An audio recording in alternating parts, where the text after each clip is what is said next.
Well, good afternoon. Thank you for showing up. It was put together quickly because we were surprised at the announcement that the Commissioner of Commerce was going to continue the lawsuit and continue the delays of the Line 3 pipeline up in northern Minnesota. It runs from western Minnesota across all the way to the other side of the state. It's great. It's a huge disappointment for many of us in northern Minnesota. And I want to say it's not really just the Commissioner of Commerce. It really is at the governor's instruction to delay this. And that means that a whole lot of jobs are not going to go forward. And these are COVID-safe jobs. These are outdoor jobs. The number, I think this is a correct number, but about 6,500 jobs, of which 4,200 are construction jobs, are on delay. And this permitting process has already been over 5 years. Over 5 years of permitting, and we still are not doing this pipeline. And if you think about that, what is the safest scientific thing to do? And that would be to do this pipeline. The pipeline that's there right now is over 50 years old, has to be replaced. So instead, we're allowing trains to continue to take more and more oil across Minnesota when we could have a brand new pipe which for the environment absolutely would protect the environment in a much better way than the way we're doing it right now. So safety is a big issue that we've chosen, or the governor's chosen to not pay attention to. All the jobs that are out there in northern Minnesota that we could have across the state are two of the biggest issues that we need to think about as we're moving forward here. And we put out a letter a week ago, a bipartisan letter, senators, Republican, Democrat from northern Minnesota, saying it's time to let this project go through. And here we are with another delay that we did not need, that the governor chose to do when he did not have to do this. And that's just a whole lot of disappointed people up in northern Minnesota. The farther north you go, I see all kinds of Line 3 signs supporting Line 3 because it's very, very important. And those signs are with Tina Smith, and they're with Pete Stauber. They're across party lines, and yet here we are having another delay of something that was very, very important to that region. And so today with me, I have Tim Gross, he's Minnesota Petroleum Marketers Association, and Lance Klatt, Service Station Associations. We just asked other people if they wanted to come and just offer support. And the other thing that we handed out to you was a letter to you from the 49ers. And I just want to highlight one quote in here because I think it's very important because the blue-collar unions, the trades, are extremely disappointed in this decision. And here's what Jason George from the 49ers wrote. Governor Walz has told us privately and said publicly that the process must be followed, but when the process is done and a decision is made, that decision needs to be respected and the project should go on.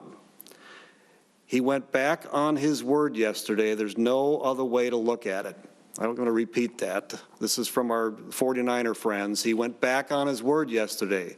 There's no way to repeat, no other way to look at it.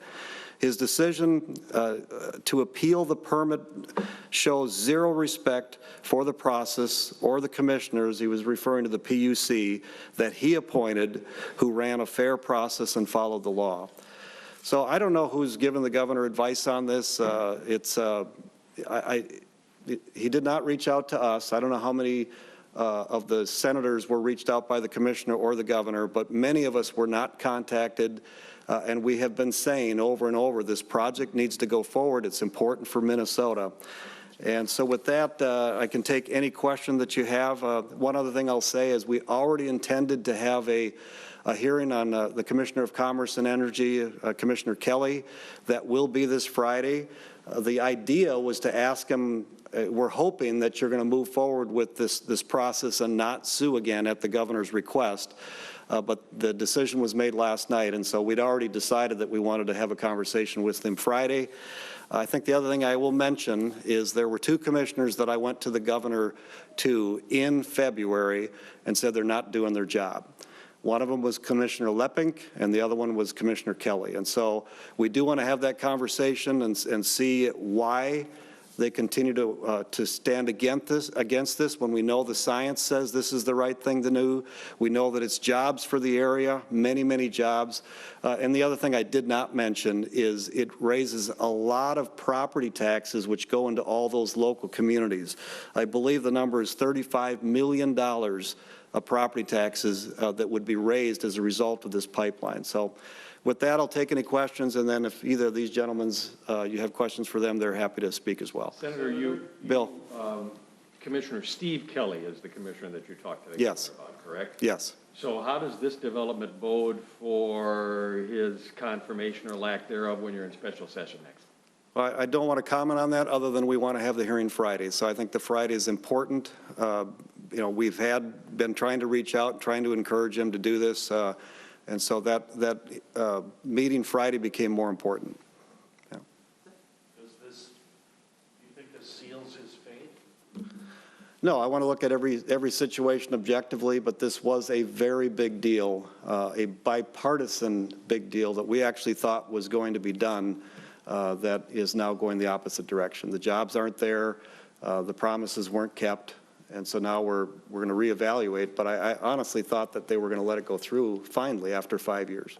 Senator, you said Commissioner Kelly hasn't been doing his job. Is there anything else you would point to, or is this basically the main source of frustration, or is there other aspects of his work? Well, he oversees financial services and energy, and I've heard a number of complaints in the financial service sector actually first before this energy issue. Like what? How he's running that side of it, the oversight of those industries. It's insurance, it's banking, it's real estate, it's the financial service industries. I'll leave it at that for now. I want the hearing to probe through that. There's been some criticism, Senator, about bringing up these commissioners for review now amid a pandemic and fairly late in their term. Do you have any thoughts about that? Is this the right time to be holding these conversations? Yeah, it's never the right time to express frustration about a commissioner. That's why I didn't say until last session that I'd actually had a conversation in February, and that we then had the hearings in May. Navigating around COVID, navigating around the lawlessness and the riots was extremely difficult. The end goal is for government to work together in Minnesota. That's how last year worked. The legislative branch, House and Senate, and the governor worked, I think, pretty well together. Under emergency powers, that has not been the same. The House and Senate have been kept out of most of the loop. We're told what's going to happen, but that's a lot different than working together for solutions. So. Senator, at some point in the future, there could be a Republican governor and a DFL majority Senate.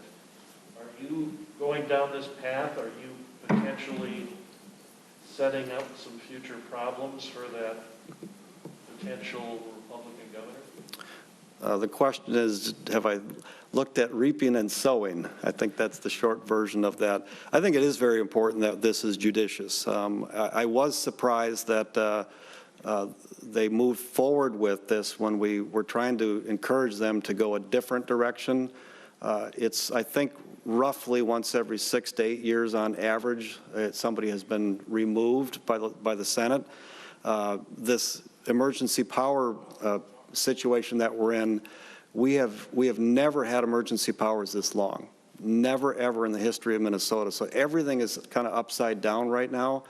But I think it is a fair question to ask, you know, how are we handling these, and what is the right thing to do? The only time a commissioner should be removed is if they're not doing their job. That's the only time. And I think we made the case that Commissioner Leppink was not doing her job. Even the pushback that I got was very, very little after, because they acknowledged that that she could have done her job better. And so we'll see. And that's why I'm saying we're having the hearings anyway before this, but this was a big issue that came up that I'm surprised about. Senator, I'm sure you have heard speculation in these hallways and away from these hallways that the governor may be looking into ways of continuing his emergency powers without calling the legislature back into special session. your stance on any possible move that direction by the governor. Yeah, I'm not sure what he might be thinking of. I've read the thoughts about things that they thought maybe he could do. It would just move farther and farther away from taking complete power and excluding the legislative branch. Instead, I hope that he reaches out to the legislative branch, both Senate and House, so that we have a little bit more equal footing to work on these complex problems. I think that benefits Minnesota when we're working together. Last year, I think the House and Senate and the governor worked pretty well together. We passed a good 2-year budget. Both sides felt like we accomplished something. That's how it's supposed to work. This year, it's been all the governor and very little input from the House and Senate. And that, I think any legislative branch, no matter what side of the aisle you're on, would be frustrated with that. And Minnesota should expect that the two sides are working together, the legislative branch and the governor, Democrats and Republicans. Senator, let's take a scenario. You know some of the various options that are being discussed. One of them is that he lets the emergency powers expire and reinstates them for another 30 days, hence avoiding. Would that precipitate a court action, say, on the part of your caucus? Yeah, we are aware of things that he may do, and then that may trigger something else that we would need to do. But my hope is that we start a dialogue of working together. I think that is what served Minnesota best last year. That is what we're asking for this year, and not the governor telling us what he's going to do, but together we're working on some of these complex problems. Any discussions along that line at this point that are on the near horizon? I've not had a conversation with the governor in a while. The speaker, the Democrat speaker, and myself have conversations regularly, and I think that's good for Minnesota.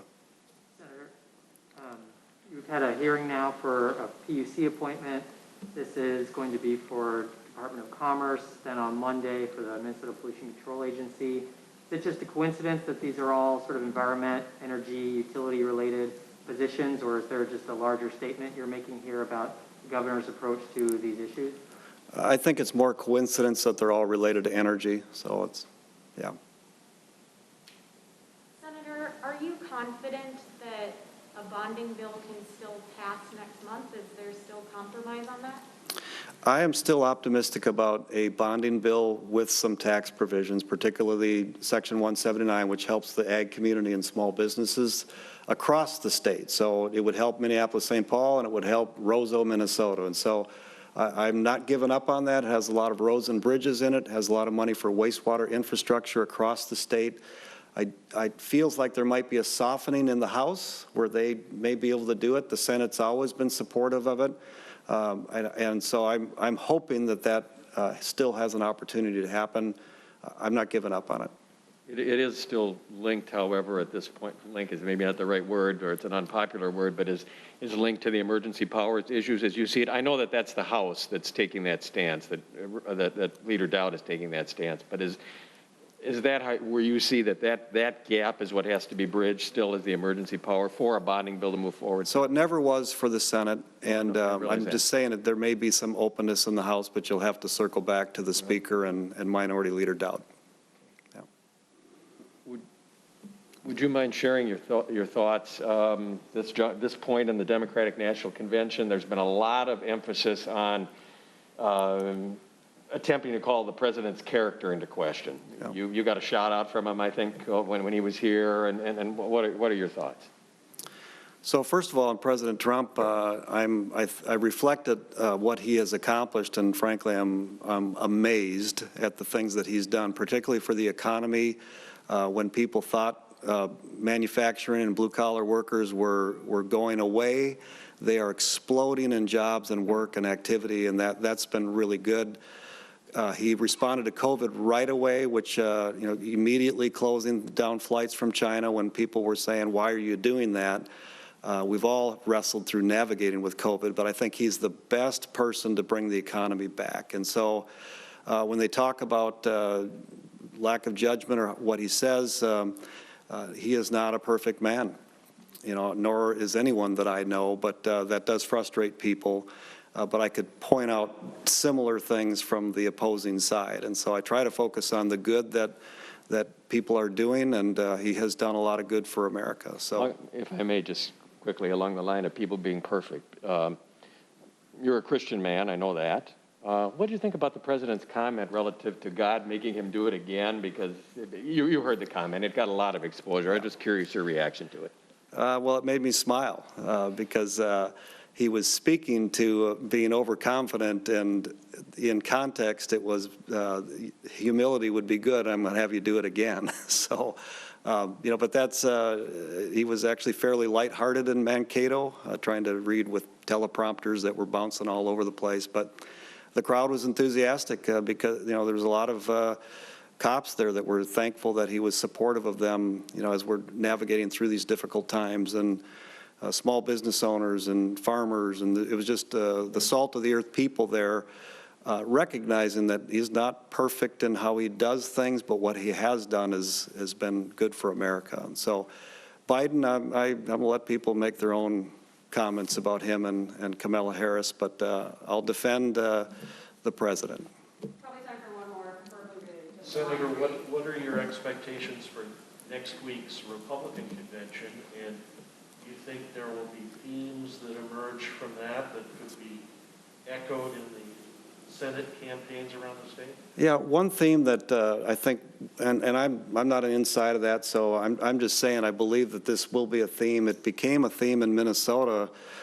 We weren't looking for this, but the attitude among Democrats to defund the police or dismantle the police was in Minnesota, but frankly, it swept across the whole country. And in many large communities, there's this attitude of defunding the police, or go up and harass a police officer up in Hugo, Minnesota.